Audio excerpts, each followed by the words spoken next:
ജനിച്ചത്. ടീച്ചറായിരുന്ന ഞാൻ ലോകം മുഴുവൻ പ്രശസ്തനായത് ബഹിരാകാശ യാത്ര നടത്തിയാണ്. ചന്ദ്രനിൽ കാലുകുത്തിയ ആദ്യത്തെ ആളാണ് ഞാൻ. ജൂലൈ 21 വൈകുന്നേരം 4:17 ഞാൻ ചന്ദ്രനിൽ ഇറങ്ങിയത്. എന്നോടൊപ്പം ഉണ്ടായിരുന്ന ബസ് ആൾട്ടിനും ചന്ദ്രനിൽ ഇറങ്ങി. ഞങ്ങളോടൊപ്പം ഉണ്ടായിരുന്ന മൈക്കിൾ കോളിൻസ് ഈഗിൾ എന്ന വാഹനത്തെ നയിച്ചു. അപ്പോളോ 11 എന്ന വാഹനത്തിലാണ് ഞങ്ങൾ ചന്ദ്രനിൽ എത്തിയത്.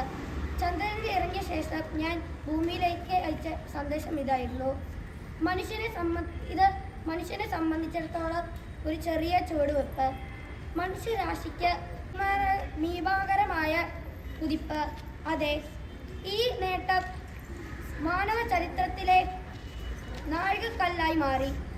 അതിനാലാണ് ജൂലൈ 21 ചാന്ദ്രദിനമായി നാം ആചരിക്കുന്നത്. Thank you all.